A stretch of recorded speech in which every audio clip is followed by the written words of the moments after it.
Welcome to a GE wrap-up. So today I will be having a TTW crowd favorite, Megan. She has been on Teh Tarik twice already by my count, probably twice. So this will be her third time. I remember we did one right after the cabinet reshuffle, I think maybe 3 or 4 years ago. So I'm really excited to have Megan here today.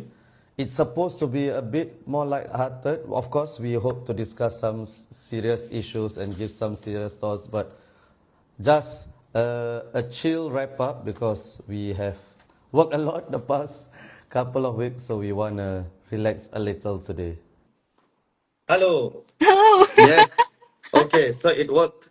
So, is it muted? Can you hear me? Yeah, I can. Okay. So, welcome, Megan. So, you look a bit different to last time. I do. I just got my haircut. Okay, so there are already some questions here. So, maybe I'll ask Megan first some questions, and then we can get the discussion going. There are some questions here, and we'll try to take as many as possible. So, what has stood out for you so far this election? Hmm. Honestly, it's just been really exciting because I'm a first-time voter, and the last election there were no rallies, so I've been going for a lot of rallies. And I think just feeling the sentiment on the ground is really exciting, and it's very different than like reading about it or like studying about it. And then also having an awareness that even though the crowd feels really like good, like it may reflect completely differently in the voting box. So it's like very exciting. What's the difference between the PAP and WP rallies? I think the PAP rallies are very refined. I went with Chia and we made this joke. You know, at the PAP rally, they don't even use their hands to clap. They use like a clapper. It's called Right. expensive clapping. Right. So the PAP rallies are boring, basically. That's what you're saying. I would say the PAP rallies you can stay at home and watch. Okay. All right. Of course, other than crowd size, of course. So the atmosphere is quite different as well. And Yeah, it's completely different, and I think it's very much to do with the fact that like WP, like people who I guess support WP feel like their values, or maybe they feel like already there's not enough representation in parliament, or like they are very like acutely aware of what the problems are. So then when you come to a place and then everyone around you feel the same way, and then you have like all these charismatic people on stage, like like shouting and like speaking up for your values, like it's just like it really gets the crowd going. Like you feel like galvanized. yeah, definitely. And also PAP rallies, I doubt there are too many neutrals there. They will just be PAP supporters who are Yeah. who are also very refined in many ways. Yeah, for sure. But you Whereas can tell, like, the people who support PAP, like, they really love the PAP. yeah. Yeah. The opposition rallies, I guess there are more neutrals, people who are there to, or even maybe leaning PAP, they are just there to soak in the atmosphere or just to feel, to know what's going on. But yeah, so you haven't been too impressed by you mentioned charisma only when you talk about opposition. You haven't been impressed by the new PAP folks, or No, not at all. I think the new PAP folks are really uncharismatic. Like, I have to say. wow, going for Like, the they. jugular straight away. By the way, Megan, I saw Patir.sg join the live just now. Who? Patir.sg, the Oh, PAP. well, I opened up my inbox today and I got a personal invite from Team Aljunied to come down to their Hey, rally tonight. me too. I got also. Yeah. But They're then sorry looking to up. disappoint Tim Aljone, I'm not going. No, I'm not going out. I'm sorry. I don't even vote in you guys' vote, so I'm sorry. I am not going. I will be going hopefully to a PSP rally tonight. I haven't Mm. been I haven't been there. So okay, let's do some fun ones first before we get to the more serious ones first, right? So who has stood out for you the most? And it can be a few, can be from the government opposition, or can be only from one party. I think from the WP, Michael Tung has been like really impressive for me. Yeah, I think as the like from the start, I went for the very first WP rally. So like like literally following from the start all the way to like right now, like listening to all the new WP candidates. Like I think over time, some I've become like less impressed by, but him.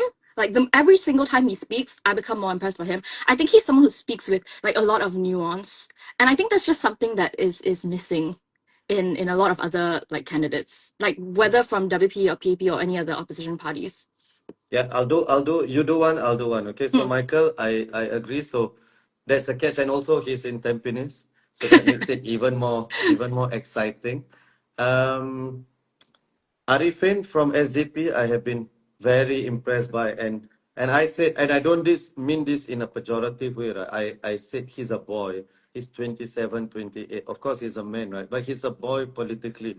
First time, only 27 and 28, and he's so charismatic. He's speaking like he owns the stage. Well, I don't know.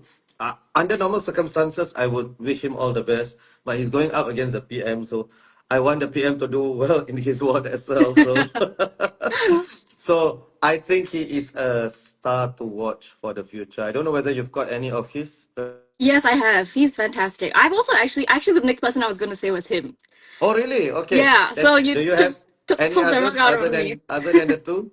Wait, I just want to say, someone in the comments said agree with Megan. Michael Sang reminds me of Jameis in 2020. So initially, that thought sort of crossed my mind. But then as I thought about it, I think they're actually quite different. I think Jameis is really good, and right from the start, he's really good at he's a really good speaker. He's a very good storyteller. He's very good at like galvanizing the crowd. I don't think Michael has that same charisma. He's got a lot like calmer energy, Yeah, but he speaks really, really well. Like, and on when he speaks about issues, like you really kind of like want to lean in and listen. yeah, Yeah. definitely, definitely. Okay, so do you have any others, Hmm.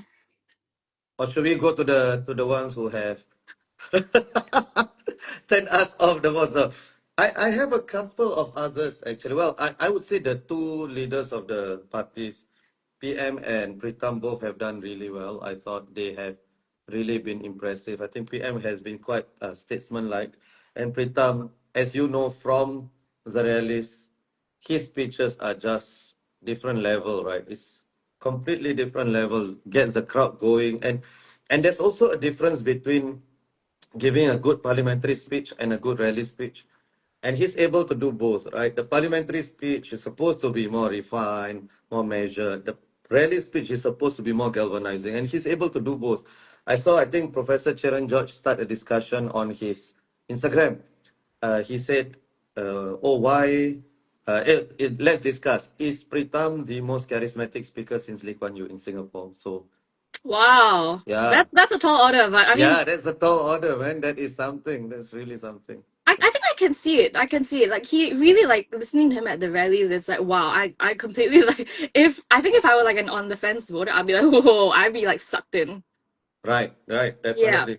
And I Eileen from the WP, I thought she's been pretty impressive as well. Dr. Ong from the PAP Tampines team. Now I see people making fun of him a little for speaking like a normal Singaporean, quote unquote, whatever that means. But yeah, I and then actually these like people him. who like make fun of him act like they don't speak like normal Exactly, Singaporeans. exactly. So I actually like Dr. Ong a lot. He's also from the WP Tampines team. I really And like He Ting-ru actually. oh yeah, uh I I've always known that she's really good, so that's why I didn't. But you're right. So continue, Also, you continue. didn't always know that Pritam was good. Is that what you're saying? No, I thought he went a different level, even beyond the expectation I had this time around. Yeah. Mm-mm-mm. So I was at something that stood out to me was at the PAP rally at Punggol. And I was listening to Sun Xueling's speech. Oh wow, that she it's a little bit scary. I feel like she's a little bit scary. Why? Like the way she speaks to a crowd is really crazy, you know. She does this thing that like really draws you in, like and really like makes you believe in her. She goes like this. Like when she came up, she was like, "My dear residents," and she Right, goes, "My children of Pongo," and I'm like, right, and then she, right, throughout her speech, she never refers to like the children of Pongo as like your children. It's always our children, right, my children, right, like, my residents. right, right, She goes on and she says like, oh, we don't need any strangers in Pongo, and it right, kind of wow, like right. she like threads a So through line. So the Sun Xueling one, I think it does. I think she's the strongest PAP candidate in Punggol. I think so. Um, I agree, and she spends so much time walking the ground as well. correct, correct. So So from all the accounts I've read, that she's really a ground MP, and so yeah, I think she's the one carrying the team. Although I must say, the strangers in Punggol one, I don't know whether she's referring to DPM Gan. Exactly. Then when she said it, I was like, I don't know if that's the comment that you should be making when the heavyweight of your team is the stranger. Yeah, yeah, yeah. But I think she probably assumes that, oh, because DPM Gun is not a stranger because, Correct. everyone People in Singapore should know know him. him. Exactly, yeah. Yeah, yeah, yeah. Okay, so there are already some comments. So let's go for the ones that the fail. But by the way, Megan, before I continue, right, I just want to tell you, when I started this live just now, the sun was almost above us. But I didn't make the mistake of thinking that the sun is above us because I started this live. Wait, Did did you? you see her King Ru's clap back on that? I think that was No, amazing. I didn't. I didn't actually. What was So that? this was at Punggol, and then she said, we know the sun doesn't rise because of us, but we can make the PAP wake up their idea. I was like, Wow, oh, that's very good. and okay, here is something I have to say, right, about the new PAP candidates. I don't know, actually not even just the new PAP candidates, just the PAP candidates in general. I don't know why they keep giving WP the opportunities to hit back at them. Yeah, yeah, Like, yeah, they should know that WP people like move very, very quick on their feet, and yeah, that they are so good at coming back. But they keep opening up new cans of worms that then yeah. only demonstrate how much more savvy the WP are.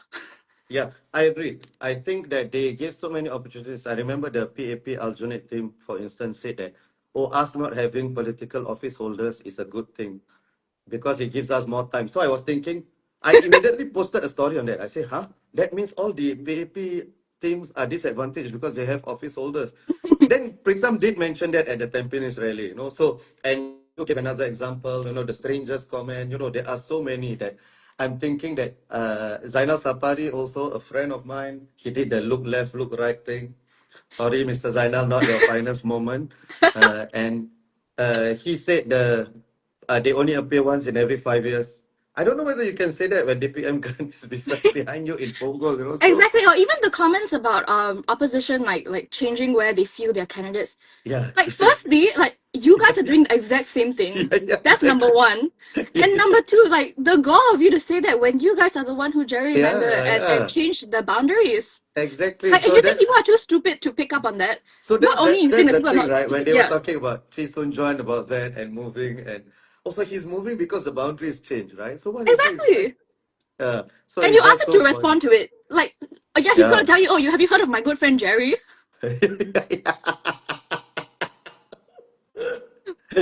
Okay, so I think the David General David, that was a boo boo. But I have other boo boos as well. The other one, you may appreciate this. Haslina's no cap. No. Hey, that's Hey, Steve! bestie. What do you think about that? I when I watched the video, like I felt like my body recoil into itself. It's like I don't know why they feel the need to be relatable Yeah. in that way. Like, there's so many ways to be relatable in an Yes, just be election yourself. campaign. Be Unless you're yourself. saying yourself is not relatable, right? Yeah, and it just sounds so unorganic. Yeah. And it's like, and it's just it like you want people to take. I mean, as a new candidate, especially, I think you want people to take you seriously. And then you come out with that, and it's just very hard. Like, if you know what, if you leave it on TikTok already, like I'm a bit like when they do like TikTok trends, I'm kind of like, I don't know if I want to see that. Then Yeah. you bring it up onto like the rally stage, mm, time and place. Yeah, I agree. Like no cap, besties, my goodness, everybody's commenting now.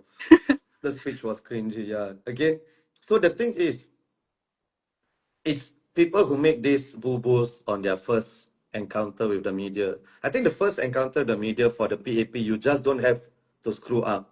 The opposition, I think you have to make an impression, but PAP, you Mm. just don't have to screw up. Just live to fight another day. But there are a few already, I think, the general, the sun rising, whatever. I've seen so many memes already.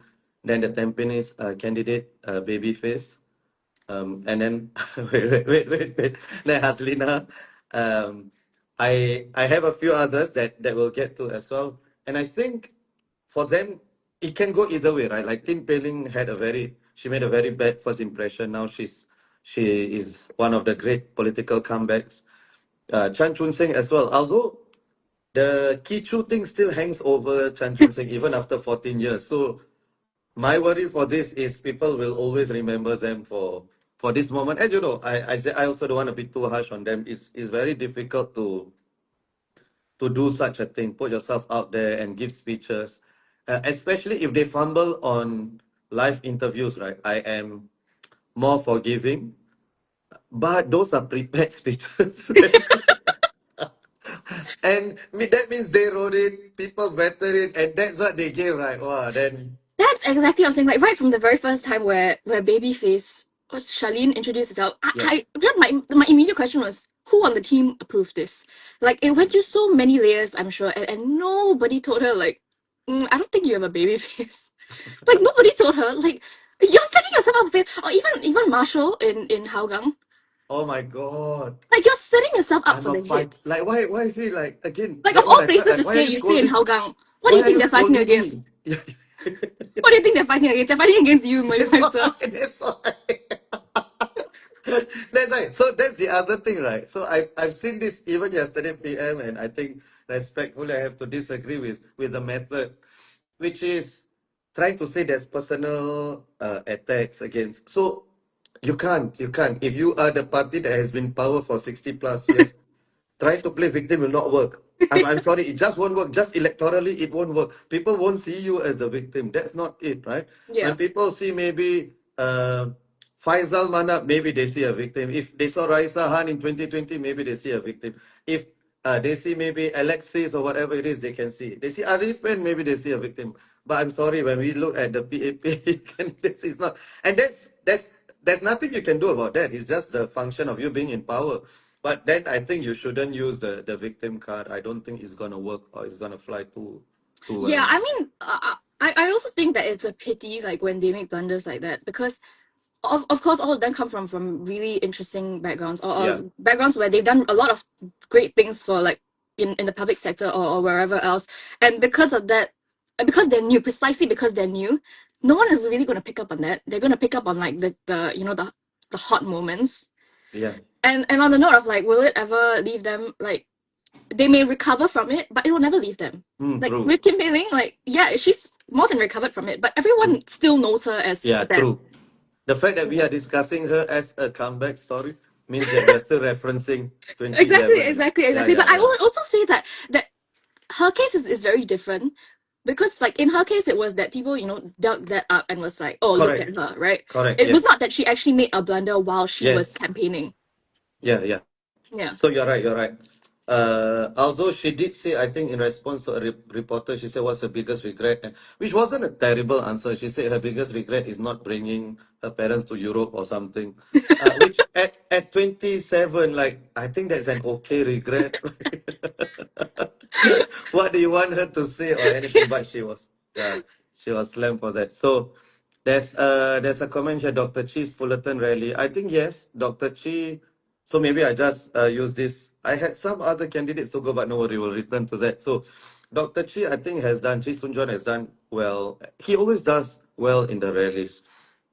I remember 2015, the town Fullerton rally. There were just so many people, but it didn't translate into votes. And I do think that the racist incident will hurt the party. I just am not sure how much. I don't think it will hurt Prof. Tambaya because he's Indian, and I don't think you can pin that on him or punish him for that. But I do think that unfortunately it will hurt Dr. Chi. And we'll see how it goes in Sembawang West. But since we are on Sembawang West, I must say one of the most uninspiring speeches, and it just made me sad. Chi Soon Juan's opponent, Polisan, said that sure, Chi Soon Uh Juan has passion, but can he build a playground? can you build a playground? Yeah, Ma'am, can you? I think, yeah. What do you mean? That for a moment I was confused. Like, what? What? Did you actually build a playground or what? Why is this? I don't understand. Why is that? Like, why is this in 2025 and then we are talking about building playgrounds? My goodness. And also that I think if it was in a closer ward, if Chi Soon Juan didn't have the rep that he had from 30 years ago, I think that could have been one of the speeches that turned the election. I can imagine a lot of young people, right, who are going for their first jobs, their employer saying, sure, you have passion, but how can I have you, right? You don't have experience or something like that. And people are thinking, huh, you're just dismissing passion like this. When in other forums, you will say, the one thing you must have is passion. The one thing you must have is passion. Yeah, that was a huge blunder. Yeah. So, Megan, there's a question here. Thoughts on the mainstream media coverage so far for you? I think it's really interesting. Like, just thinking about it, like back when I was younger, and I mean, I've been like interested in Singapore politics for like literally as long as I remember. And back when I was younger, like you literally can only find out from like the newspaper and like from the TV about the elections, right? But now, honestly, I have really not kept up with mainstream media in this election. Like, I've barely like besides the Wow, fact that not like at all. Oh, and this is your friends as well? You guys do not follow mainstream media? yeah, I don't think so, not really, because I mean, if you go to the rallies, if you're streaming the rallies, you watch like the debates, like why would you need to rely on mainstream media, especially knowing that mainstream media has their own biases as well. Like Yeah, why I don't really need to hear those opinions like from the Straits Time or whatever, you know. I can form my own opinions. yeah. I do think that I don't think we are at US in 2024 yet, where it was a podcast election. But I do think that mainstream media is no longer as king as it was last time, or maybe it's not king anymore. Because I mean, there are a lot of podcasts. Some of them you absolutely like, right, Megan? I meant Teh Tarik with Walid, not Yeah, my others. Yeah. favorite. I tune in every single episode. So there are others, right? Like Yalabat, Daily Catch Up. Yeah. I think these are the ones, and their views are far more than live streams of mainstream media. Yeah. When I saw the views, so I do think that probably a lot of younger people think like that as well. So then Exactly. a And I few, see, sorry, I yes, see Corey say, is this the right time for Jumblatt to say hi? Like, exactly. Like, we have outlets like Jom, like, doing great content. Like, I would much rather read or watch a video from Jom than, like, go onto the Straits Time. It's just so much more critical, so much more nuanced. Like, when there are so many other resources available, like, mainstream media just pales in comparison. right, right. Okay, I didn't see that comment, but Megan is even more of a pro than me that at doing this. So okay, so there are a few comments on Andre Low, and I wanted to ask how do you feel as a young voter when you saw that he used vulgarities against people? Honestly, it rocked my world. I was shocked. I've never in my life seen someone speak like that before. So I think people need to get so real. Like when something like that comes out, especially at this stage of the campaigning, like you know where it's coming from. You Yeah, know why it's coming out. It's like you not just like aside from the fact that, you know, like does it really matter? It's like use a bit of criticality. Like where is this coming from and what is the intended impact that the person who posted it wants to have? yeah. Yeah. Absolutely, yeah. So I'm thinking also, and if that's the dirt, they can dig on him. My God, this guy is a saint, man. If that's But I mean, okay, I understand though, because I think especially the comment on the MPS, I think that was like I understand that really does leave like a bitter taste in your mouth. I agree. I agree with that. The one thing I would say in his favor, although he can defend himself, he didn't give excuses. But the one thing I would say is it was 5 years ago, it was during COVID, and he was what, 28, 27, and it was also somebody who's persistent. Like, I mean, if somebody kept calling you all the time, I think you're allowed those, especially if it's in private. I would be very sad, if every private, and do we really want to do this? Okay, if we want to do this, let's do this for all the private conversations with MPs and ministers as well, right? Every candidate, let's do this for all the private conversations. I don't think we should open this door, right? So Shamil says mainstream media has improved. I agree. I think that this time round it's pretty good. Other than that couple of days where you saw suddenly coverage on WP and past people interfering, which was, of course, I think a valid issue, and I've spoken up about it as well. It's just that the linking to WP was unfortunate. That was made by some people. But other than that, mainstream media has been all right. Okay, so somebody said we can't judge people from their private convos, PDPA. Well, this is not about PDPA, right? This is somebody leaking their own whether it's fair, unfair, it's meant as an electoral tactic. So that's what Megan is saying. I think we should.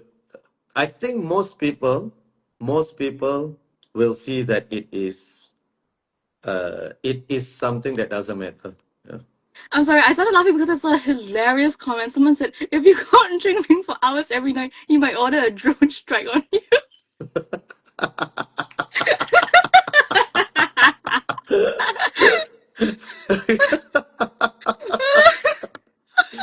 Oh my God. Yeah, so did anyone watch the May Day speech? I have not yet. I intended to after this. So we'll see. Someone sold him out, kena sabot by his friend. And I just have a message for younger people, especially. Like, no private message is ever private, unfortunately. That's the reality. What do you think about mainstream media's lack of coverage on the open letters? Yes, I do think that is a disappointing. The former NTUC Income CEO have been writing open letters. I think that should have been covered. Now, I had another one, Eliza Chen. She did this interview with Straits Times. What is it? The Usual Place, is it? Is that podcast called? So it's not bad, the interview, but she was asked, I think, when I think it was from the Usual Place, or somebody can just check it and see. She said, um, I didn't decide to join. She was asked, why did you decide to join? I didn't decide to join. So She's she was kicked called into in. politics. Sorry? Is it the one she said she's kicked into politics? Yeah. Kicked into politics. And then she said she was called for an interview. She didn't know it was an interview. And then she said one thing led to another. And I'm saying, hello, sorry. It's not one thing led to another. There are many steps there. Maybe the first interview you didn't know that it was. The second interview you already knew. So your third interview. So you decided to join, and that's fine. Yes, the T session, correct. Just say you decided to join. Why? Why are we so? Oh no, I didn't decide. If you didn't decide to join, please get out now. Honestly. It's Honestly. like, how is that supposed to be convincing for me as a Exactly. If voter? you don't want it, don't be there. Honestly, right? So I think candidates just accept. Just accept. It's okay. It's a privilege to serve. Just say that you want to go. Don't say that. Oh, I fell into a drain. One day I woke up. I found myself at the PAP on nomination day. Right. So like, just admit that you want to be. So I don't understand. I cannot take it. I cannot take this reluctant politician thing. Which, to be fair, I've heard from opposition politicians as well, and it's equally ridiculous as well. Nobody becomes a politician by accident, right? Maybe the circumstances when push you in that direction, but you still have a choice. You still have a choice. Eh? Speaking of like ridiculous rhetoric, like I think something that was very interesting to me at the very beginning of campaigning season when, everyone was introducing all the candidates, and then of course every PAP's candidate has like some sob story about like, I grew up in hard times. The response was very interesting, I felt like on TikTok, where people were really like slamming the PAP for doing this. Like, Wow. I'm sick and tired of this rhetoric, which I think is a very different viewpoint than maybe 10 years ago, maybe, or Right. even 5 years Right. ago, actually. Like, you can really tell that people are just so over that like meritocracy, like I'm here now through all my hardship and I'm just like one of you kind of Yeah, thing. yeah, yeah, and it's absolutely right. So the irony is the TikTok generation is the one that doesn't take too well to PAP TikTok videos, right? Or politicians TikTok videos. So that's quite amazing, and I think you are right. They see through this. Don't tell me that your father is a taxi driver, right? Tell me what you are going to do for the taxi drivers. Yeah. Nobody wants to hear a sob story, especially if it comes from people who have the upper hand. That's the thing, right? So maybe if you are the independent candidate, I see a lot of lobbying for the independent candidate in Mountbatten, Jeremy, who I like, and I want to talk about him in a while. So if you are an independent candidate, you start that maybe people will still ask, what you're gonna do for us.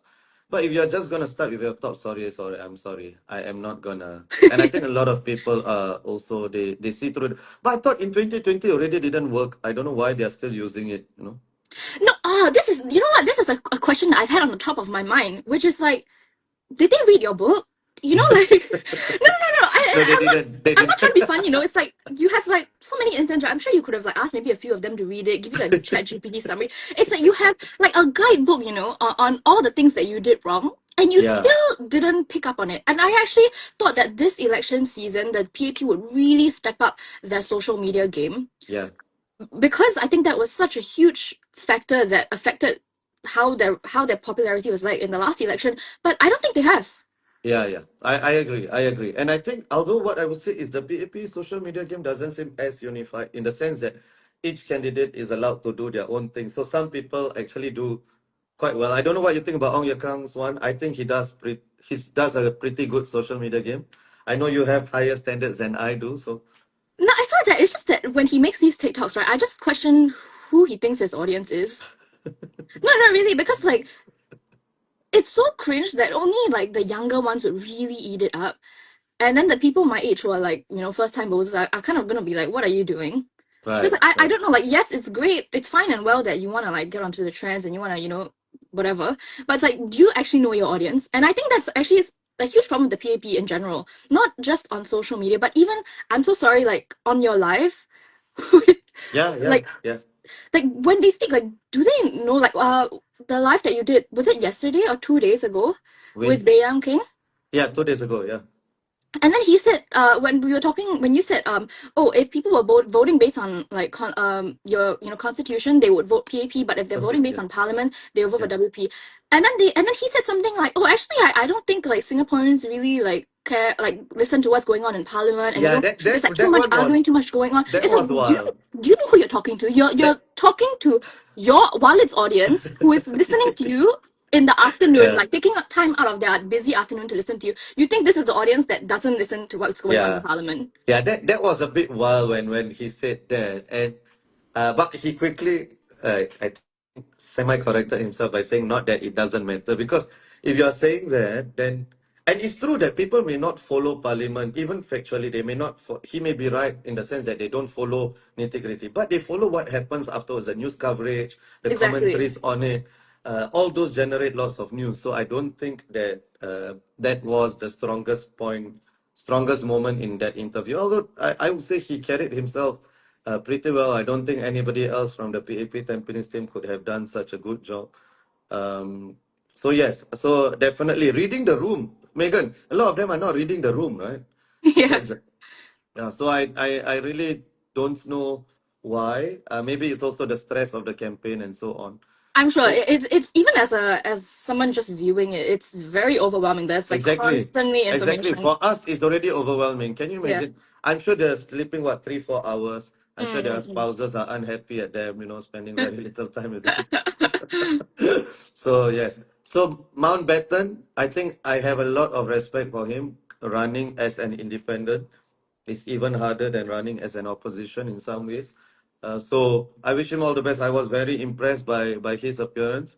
I think he's disadvantaged for two reasons. One, independence almost never win, and the second one is his strength is he's very honest because he's an independent, so he literally says whatever he wants. There's no party hierarchy and so on.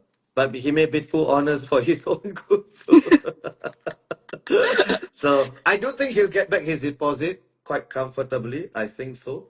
I hope he gets closer to 40 than lower than 30. I hope he goes, because anything close to 40, I think is a resounding success for Jeremy. And people like Jeremy, people like Arifin, people like, even maybe you disagree, Bernie from Sengkang, but I like her. I think, and even if they lose, all of these people lose.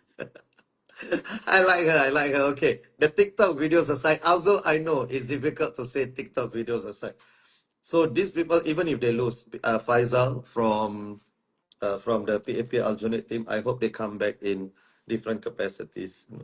Yeah, What you is the wanted to reason react? that you like Bernie? I'm curious. I do think from her speeches she does pretty well. She does seem a bit grounded. I somebody Brian asked as a, so I think we just have to, but okay, I look past the TikTok videos, which was very hard to do. And just please and advice for the Sengkang PAP team. It may be too late. But please, no more TikTok videos, please, please, enough. And your TikTok videos is not even like Ong Ye Kang or Lawrence Wong, educational. Yours is just jumping on every trend. I think it's quite insulting to young voters to think that we just do this and then we're gonna win. Now, if people are all slamming me for saying I like Bernie, okay, relax, guys. It's I hard relax, because the thing is, obviously relax. she doesn't have that much like airtime at rallies, right? So what the most we're seeing of her is via the TikToks. And to be honest, actually, I was already getting fed her TikToks even before like campaigning started. So like my first impression of her was like already formed. Yeah, So yeah. yeah. Understand. And my first impression of the PAP Sengkang team was like that as well because of La Bubu and my goodness. And I really think they need to stop. And can you imagine, Megan, if they win? If they win, right, that means voters endorse that kind of tactics. And you're going to see more and more of that. That's Mm, a scary proposition, man. That is a scary proposition.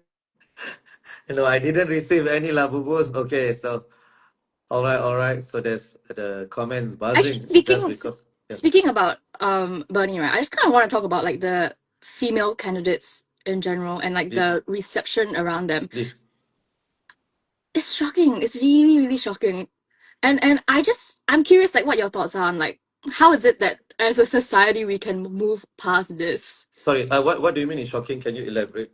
Just like for example, just like wow, like Chobu.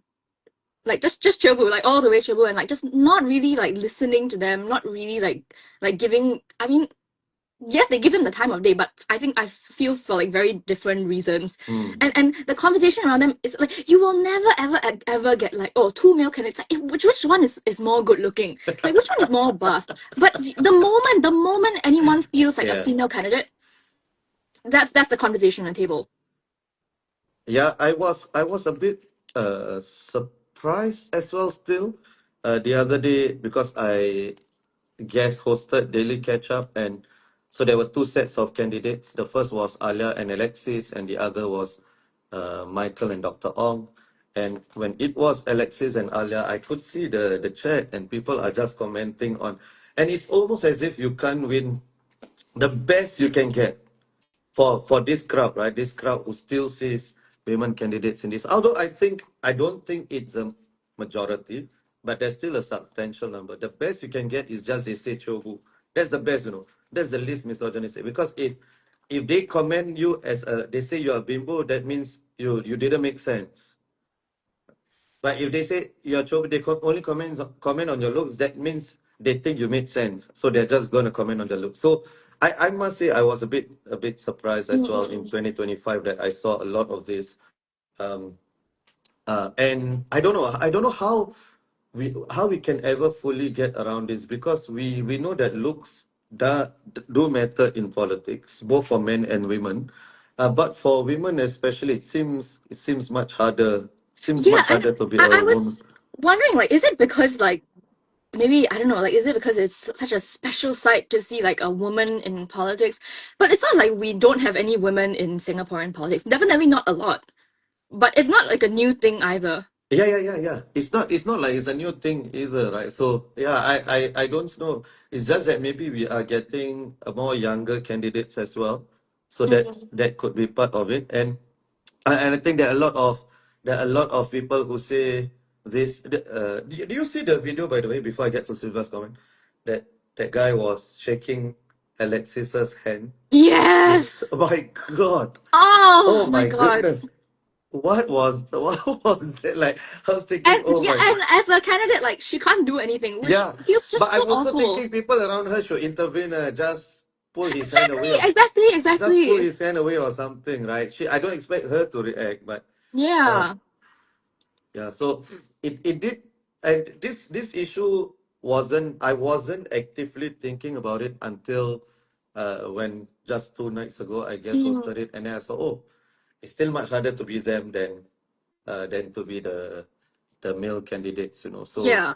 I mean, they can't win someone either in the way. So comments said, somebody asked, "Oh, does having brains work against them? They can't win either they, way. they Yeah, can't. yeah, It's a yeah. losing game." Yeah. Someone in the comments said, "To be fair, last election was Opa James Lim." I think I think that kind of like misses the issue actually. Like yes, like every election maybe you sort of have like a standout of like, oh, like this person is like the heartthrob of the election. But the conversation around females, especially in politics, is totally like a systemic issue. Like it's not as simple as like, oh, you are the most good looking in the whole election, you are the heartthrob of the whole election. It's that the moment a female candidate steps up, like the first thing people judge them on and judge them on heavily is their looks before they even Totally. open their mouth. 100%. I think the difference with Jamus is the people went gaga over Jamus, not not mainly for his looks, right? It was because of his performance in that debate, Exactly. and Yeah. then they went, and then all the other things mattered. I think that is part of politics, whether we like it or not. That is part of politics, right? But you are right. There is a difference when the female candidates are judged. So that is the unfortunate part. So there's a question here. I believe this is from the Daily Catch Up host. He said that when he asked Alexis brushed it aside and said she's just focusing on the voters. I mean, what else? What else can she What say? else can she say? What else can Exactly. she say? Although I must say, my worry is that even by asking that question, we are already putting her in that box, right? I've never asked somebody. I've never heard. Maybe somebody has asked this. And you know what? If I ever get Pritam in my on my show, I'll ask him, how does it feel to be so good looking? I think But again, I'll be. it wouldn't be the equivalent because It wouldn't be hundred yeah, percent. It wouldn't be when a because female is asked that, it is nobody based judges in Pritam first and foremost for his looks. That's the exactly yeah. difference. I think that's the difference that we must. Oh, my wife is nodding along as I'm saying this. She never nods along. I've done like 100 plus episodes, so that's the first time she. A resounding yes, yeah. Yes. So Sylvia Lim saying that, and Sylvia said she rarely ever comments on identity politics, especially women candidates. But she's a pioneer, by the way, first woman chairman. She's I would say a warrior. She served 4 parliamentary terms, probably one as NCMP, and she said that this is the first time she's praising the female candidate. She said Mama Bear is proud, and it's because the quality of the candidates. It's not because they are. And Workers' Party is not like that, right? And to be fair, the PAP I don't think is like that as well in terms of we're gonna just put up women because they are women and then play it up, right? Although I did say, I don't want to mention who, okay? I don't want to mention who. I did see one video where somebody asked, why are you running for politics? And then the response was, heavens forbid a girl wants to care about politics. You don't want to say, I will say.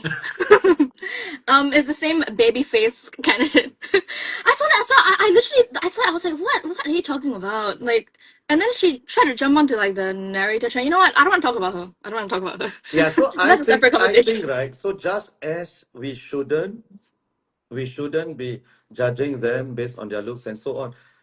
At the same time, it's okay, it's fair game to ask them about their policies, right? Whether it's Alia or Alexis or Eileen, I want to know what your opinions are. And it's okay for me to criticize you based on those policies. You also cannot use your gender as a shield against, like a minority also, a racial minority, cannot say, oh, are you questioning me? Is this racism? You cannot do that, right? Once you're out there, you're out there. But the criticisms must be fair, of course. Mm-hmm. Yeah. So I didn't want to mention, Megan was the one who mentioned, let it be on the record that I didn't. Okay, so again, somebody mentioned, the playlist mentioned, once you are famous, you will be scrutinized from looks to brains. It's just human nature to look at beautiful things. Yes, it is. But we cannot deny that there are different standards from. That's all we are saying. That's all Megan and I are saying. We are not saying that no, it's not human nature, whatever it is. We are just saying that women candidates go through far more. That's all. Okay, ground sentiments in Tampines and Punggol. I don't know. I mean, I don't like walk the ground as much as the MPs, but I think they are very much in play, Tampines and Punggol. And I always read tea leaves. The fact that PM Lawrence Wong was in Tampines, SM Lee Senung was in Tampines 2 days ago, tells me something, right? Tells me something that the PAP is thinking about where Tampines is going. So I actually interviewed Faisal yesterday, and so far it's my most well-viewed interview ever. Does that tell us something? I don't know. I don't know how many of my viewers or people who watch it are Tampines voters. But that interview has gotten rave reviews because Faisal's humility just shines through. But so as we were walking to that place, we were finding somewhere to sit, and as we walked back, I just observed a little bit, and the reaction that he got from people, just random people coming one by one, coming up to him, I was quite amazed by that. Even the other four didn't get. I mean, the reaction was still very warm. So people were generally receptive to all of them. But the two that got the most, I thought people went to them. One was Faisal, the other was Eileen. Again, goes back to what we said earlier, right? Goes back to what we said earlier. But Faisal was, he was like a star. So I don't know what that means because we don't know what's the selection bias. We don't know that, but I must say that it does seem pretty warm. So, have you heard anything, friends from Punggol or Tampines, Megan? Mm, I mean, I was at the Pongo rallies for both PAP and WP. Yeah, But I mean, like we said, it's very difficult to tell from the rallies, right? But it seems like actually, I think this kind of gets to the heart of a discussion that I want to have, which is like the importance of constituency versus like who we want in our constituency versus who we want in parliament, yep, right? And I don't know if it's like a bias because like of the friends that I have around me, but I'm getting the sense that like young people are more concerned with like parliament as opposed to constituency, which I think makes sense as well, right? Because when you're younger, you don't care so much about like whether you have like a lift, whether yeah, you have like a sheltered walkway. yeah. Yeah. So if that's the case, then the PP is in trouble, right? For the wards with more younger people, including Jalan Kayu, by the way. Jalan Kayu's ward is, I think, is I pretty. mean, yeah, I think like in like let's say like Sengkang Punggol, like the voters are young, but then they're also like young and like, you know, starting families. So True. it's really, really hard to say. So correct. So I think there's young, there's very young, like 21 to 25, and then 25 to 30. Those who, what about those who are just getting their BTOs or just Exactly. got in, and then the sting of paying for their extremely expensive but affordable, of course, BTOs that will play into their decision making. Because I remember in 2011, I was very angry at the government. I voted against the government because of HDB. Oh, Because of really? HDB, yes, that was the number one. So in 2011, I was about to buy, and he wasn't even Mabautan. He wasn't the housing minister in my constituency. So he was in Tampines, but I was in East Coast. I just voted for the WP because of housing. Mm. So nothing else would have changed my mind on that. By the way, some people always ask, "Oh, how can you tell who you voted for? Isn't voting secret?" That's not what the phrase means. Voting is secret means the government cannot find out who, but we are allowed to tell. Now, of course, nowadays, because I'm a political observer, I don't say who I voted for, right? But I can say in the past, like 2011, I wanted to make a point. I did vote for the opposition, so yes, that's not what voting is secret means. Actually, I was thinking like something that Pritam said like in one of his rallies, like it really really stuck with me, which is like when let's say like PAP's Pongo team says like, oh, you know, like we're gonna do all these things for you, and then like, you know, the opposition like they can't provide for you the same way that we do, and then Pritam said, okay, then tell us what exactly you're going to take away if you don't win this Yeah, constituency, because then that yeah, will demonstrate how much you really care for your people. Wow, I think that is like solid. Like he really needed to like spell it out that way, because like yes, like although that has been, of course, like that I understand that at the back of my yeah, mind, but when he brings to the forefront, it's like, oh yeah, like yeah. what are you, like, are you threatening me as a voter? Yeah. So the way you phrased it, or the way you are quoting, the way Pritam phrased it, oh, that's amazing because I couldn't have phrased it better, even if I tried really hard. Because what are you taking away, right? And that's also, I find it strange, at these rallies when people say we have this MRT plan. I thought it's already planned. I thought it's already planned. The roads are closed because they have planned it for the next 8 years already, right? Yeah. Are you Wait, telling me that if the PAP loses, then what? The MRT construction stops or what? So as in, I think it may seem like a whimsical discussion, but it's not, because at the heart of this discussion, at the core of this discussion, we need to go to the core hmm. of issues, right? The core of this discussion, right? What is the line between the party and the state, right? And that is what. So I'm thinking that the other my friend Angie, our illustrator, she wrote this post where she said she always finds it amazing that during elections, politicians walk and then they say, "Oh, I find that this place need a shelter." Then these past 5 years, when you walk, you didn't feel. What is it? So yeah, So yeah, we are when I in. was at the Sorry, yeah, closed door continue, session with PAP please. last week, I spoke to Elmi from the Can you Pongo team. reveal this because it's closed door or Oh yeah, I mean it was like there was no like embargo, no anything, like all okay, cameras were allowed, so don't worry, I won't get in trouble. okay, I was speaking to Elmi, who is in the yeah, Pongo team, and I oh Sengkang my team, gosh. Sengkang. Oh, sorry, Sengkang team, yeah. And I was telling him like, wow, the developments in the developments in Sengkang has been amazing under the WP. And then he said, oh, but those have been planned for very long in advance, right? Not just the last 5 years. Yeah. So when it's convenient for them, they will remind you it's not because of the Yes, WP. But when it's not yes, convenient for them, it's like yes. it's because of the PAP that you will have this. Correct. So then that should undercut. See, this is again him trying to think about Sengkang, but he doesn't realize that he's undercutting the arguments that's made elsewhere. So again, it doesn't make sense, you know. So yeah, I also feel that if they are saying that, oh, you vote for us, this is what will happen for the next 5 years. But then if you've been around for the past 25, 30 years, why didn't you do it, right? So Mhm. yeah, I just find that okay. How does that argument fly with younger people at all, if at all? Honestly, like on like let's say like on TikTok, just looking at all the comments, like I've not seen anything about those kinds of concerns. It's just mostly like within conversations with my friends themselves. Okay, Yeah. okay, yeah. So I was talking also someone, a relative, and he said, "Oh, Tampines already has 3 malls and 1 hub." I'm thinking, yeah, so what? Are you worried that if you vote for the opposition, what's your point? If you vote for the opposition, that the malls will be taken away, or we are left with 2 malls, or what is it? So sometimes I don't understand where this is coming from. But that shows that what the PAP has used is quite effective. You know, in the past it was far more tangible, right? Because they used to say Hougang and Potong Pasir, you don't get priority for lift upgrading because you didn't vote for PAP.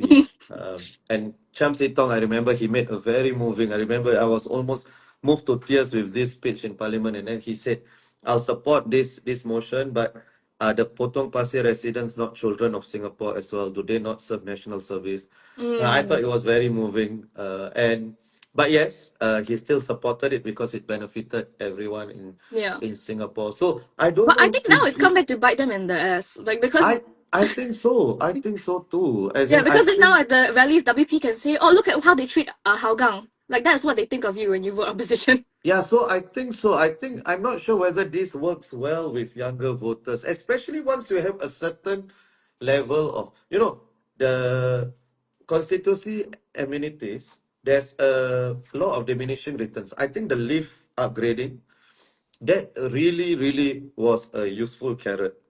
Really, really, especially for older people. But beyond that, right? I always ask, like, how many more shelters do you need, right? Or how They many will more make it so shelters? that you cannot look up and see if the sky is blue. Did you just make that on the spot? As in, wow, not bad. Somebody please clip this. that's, that's really good. So yeah, how many more shelters? Beyond my point is there's a lot of diminishing returns. I don't know whether we've reached that, but I can imagine younger people would not be too pleased with this, right? Yeah, Mm. yeah, Speaking of younger people, also, yes. I think like something that has been brought up like time and time again as key issue in the election in the campaigning season is like rising costs and like GST. And I just get the sense that people don't actually really understand this issue, especially the younger crowd. Hmm. How Go about on, you? go on. What do you Oh, mean? I mean, I just think that like when I read the comments, like people are not really, they don't really seem to like understand like how, let's say, like our reserves works or like why the Right, government makes like this decision over that decision. It's just very much like broad strokes, right. which I'm like, which I find a little bit concerning actually. Yeah, so actually on this, right, I think I have to put in a word for the PAP, although I don't think at the end of the day it will matter because a lot of the rising cost of living is actually external. No, it's because of the war in Ukraine, gas prices, inflationary pressures worldwide. So, and Singapore, we are a trading nation, so our prices will always depend on others as well. So, a lot of it is not PAP's doing, a lot of it is not Lawrence Wong's doing. But there are two things that would counter that. One is the GST increases. So the PAP would say that that is needed. The opposition would say not now. So that's the debate. But the second thing is it doesn't matter whether it's the PAP's fault. And I don't think it's the PAP's fault. But it doesn't matter. Because you're absolutely right, Megan. Your point, I think, just reaffirms what I am saying. That it doesn't matter because people will not care about the mechanics. People just go to the shop, they see that they buy something and it has increased a lot. Like now, one meal with a drink, it can be $10, at a coffee shop, hawker center. And I'm thinking, my goodness, this wasn't the case 3, 4 years ago. Yeah. No, and my first instinct is the government of the day has to do something to alleviate this, right? My Yeah. first instinct wouldn't be, oh yeah, damn this Putin, right? Damn this Putin. And I think that like reveals a very huge blind spot that I don't know if the PAP has successfully like plugged, which is that voters don't understand why they're rising costs, and then they don't understand what the PAP is doing for them.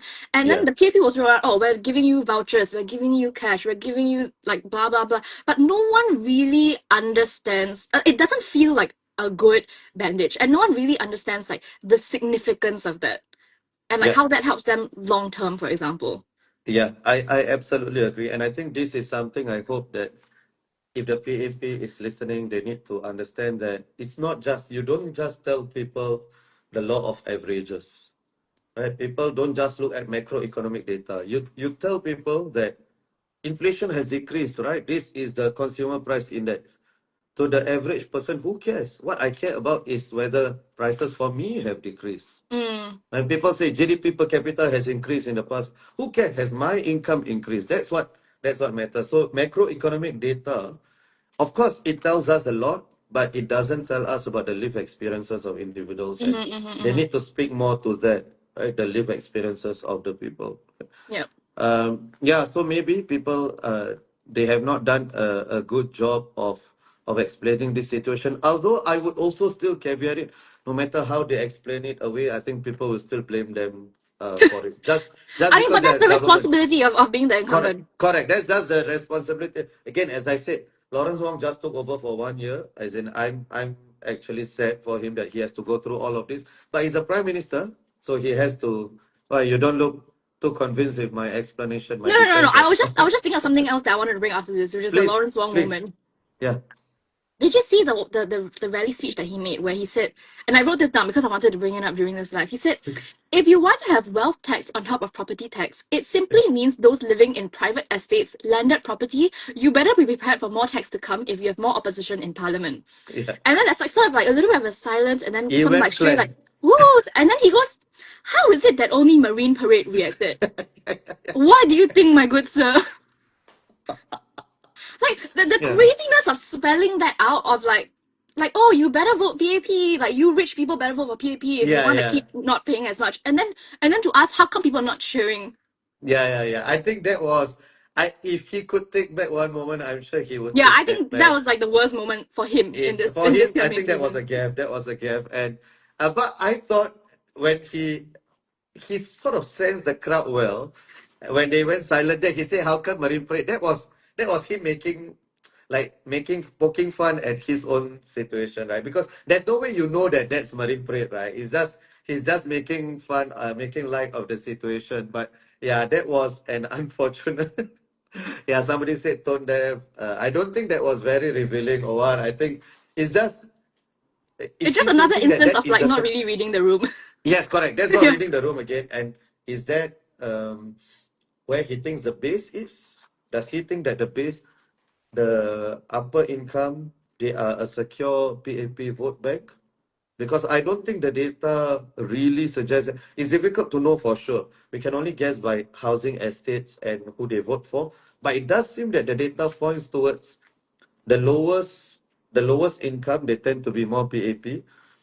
the higher income, a bit more leans PAP, but gettable. Which makes And sense, right? Because on the low income, like the bread and butter issues are especially important for exactly, you. and also the threshold for risk is much lower, right? Because you have other issues to really think about, and that is the sandwich class, the middle class. That's where the votes are won or lost. Yeah, yeah. So I think he had to say that to really appeal to Tampines voters. Why? Why do you think what Tampines voters are wealthy or what? What are you talking about? Tampines only have good class bungalows, no HDB inside. Yeah, what are you talking about? Tampines, this is the heartland of heartlands, So Tampines, yeah. Speaking of good class bungalows, I want to talk about Chee Soon Juan's like speeches in general, and actually Please. all of the SDPs like cabinets. I think they've been doing a really good job You think they are really doing a good job? on their rallies. Yes, Yeah, very convincing, and I I agree. think Paul Tambaya especially. Wow, Yeah, I agree. And I every time I look at Paul Tambaya, and I'm thinking, my God, in any other country, this guy would probably be a minister of something, right? And yeah. he said something which I have to say, Prof. Tambaya, he's a friend of mine, but I have to say I do not believe you.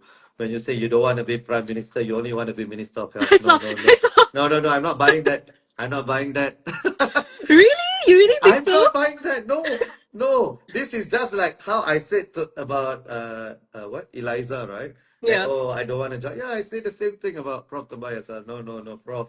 You should want to be a prime minister. Every politician worth their salt should want to be. Yeah, but I'll take this up with him. I'll clip this and I mean, send it to him. maybe he knows that like health is his expertise. He doesn't pretend to be an expertise in everything else. You That's know? true. That's true. And Yeah. he is the most policy focused He is. He is. politician, opposition politician, I think. Like he has this and he hammers home. And I don't think anybody can take him on in that particular sphere. Nobody can say that they know healthcare policy more than Paul Tambaya. And Yeah, I kind of wish like there was, I don't know, more spotlight on that as well, because I think he says really like what's it his like all the stuff about like MediSave, MediFund, about like quality and like efficiency, like all yeah, these are amazing points that I think people like don't like. Healthcare is such an important issue, yeah. and it's just not given the time of day in the same way that like cost of living is, when in fact actually both are so connected. Yeah, Yeah. absolutely. I completely agree. So SDP has done absolutely well in the rallies, except for that one racist moment, which Yeah. again, which I've addressed before, but I'll just briefly say it, Gigi.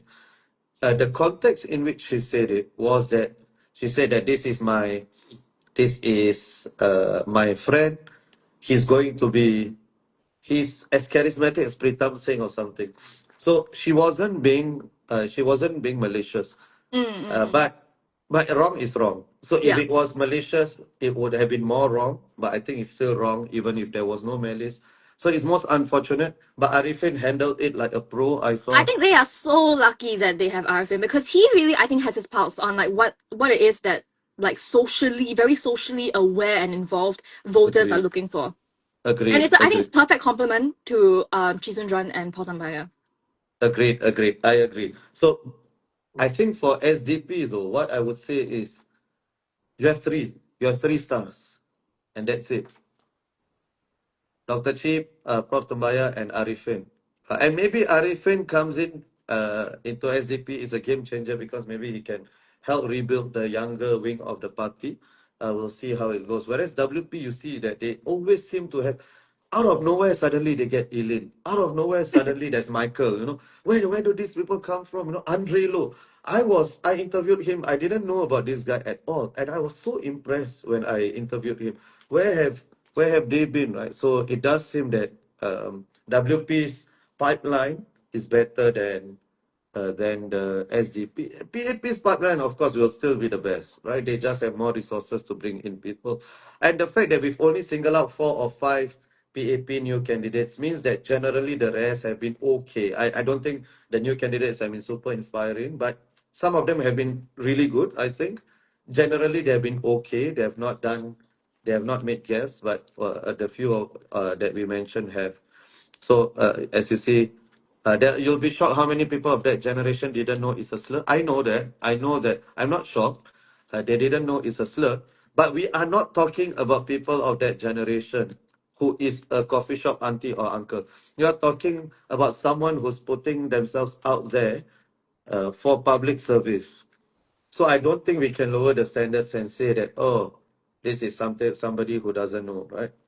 I can tell you, Megan, there is no other word in the Singapore lexicon that I'm more irked by than that word as an Indian. Mm. The word curling here, oh my God, really, I just get upset and angry when that happens. So I have to say, do you have Indian friends or not?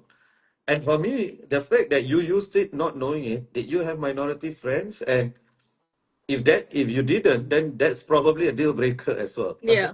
Because if you're using it on the rally stage, probably not the first time using it in your whole life. Exactly. You're probably using it in your daily life, Yeah. right? Yeah. And you're using it to praise your friend, you know. So I cannot imagine what you use to insult your friends.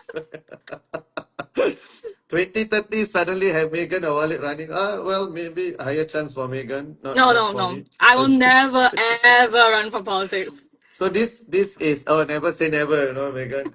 Never say No, never. then next time when I go up for parliament, or I mean go up for election, then I can say, actually I really never wanted to be a part of politics, then I'll quit this. I was forced into this, you know. But I already know what I'm gonna say, you know. I come from a humble background. My father didn't go to school, you know, and this election is not about me, Megan. This is about our country. This is about Are you sure you're not running next? my goodness. But yeah, and I also think, right, that the scrubbing the social media thing, like Megan and I, we are online all the time. It's just not possible for us to scrub our social media. If Mm-hmm. if we were ever somebody like Megan or me were ever to run, right, the first day of running, we should just I apologize for all the stupid things I've done I on social. apologize in advance for anything that comes up. I should just say that because it's not possible to scrub our digital footprints, you know. So Mm-hmm. yeah. Someone So asked, I yeah. think Nabila asked actually, about Shan being very quiet and low key this election. Yeah. So I do notice that as well. And from what I know from the PAP is always everything is always intentional. It's always intentional. I have to say Shan is doing a bit of heavy lifting as well. He's bringing in four new candidates. No, his back is hurting just like Bayam King's back. You know. So but it's also a Shan move, I think. You know, bringing in four new people. I do think that the strategy of the PAP now is putting PM Wong out there. So not Lee Hsien Loong or Shan or any of the older ones because this election is about Lawrence Wong and the mandate. Mm-hmm. So for them to have that as a strategy, then it makes sense that it's Lawrence Wong who is putting up all this, right? And not everybody else. Yeah. Speaking of mandate, I just want to share like a little personal anecdote. Again, Please, from the closed door session when I was please. talking with Jalan Besar candidate Sean Low. And then I was talking about basically I was talking about how about diversity in parliament, right? And then how like the PAP always says like, oh, we need a strong mandate. And then he argued that actually this election PAP has not been asking for a strong mandate, only asking for a strong government. And then like a day later or like 2 days later, I was tuning into Lawrence Wong's rally, and in the span of like 15 minutes, he said strong mandate 4 times. And then also I'm thinking like, what do you mean? Like, what is the difference between a strong mandate and a strong government? Because in the PAP's view, a strong government is a PAP government. So Yeah. what do you mean when you say like, oh, we're not asking for a strong mandate? Yeah. So I think that guy, he again not reading the room and he didn't get the memo or something. From the start, I knew that the PAP had. You see, everywhere the posters will be the PAP team and then Lawrence Wong's team. So it's clear that they are asking for a mandate. So what's the difference with a strong government and a strong mandate? A strong government, you can win 51% of the seats of the vote, sorry, and still get 90% of the seats. So you'll still be a strong government. But a strong mandate, if you get only 51% of the votes, I don't think you have a strong mandate.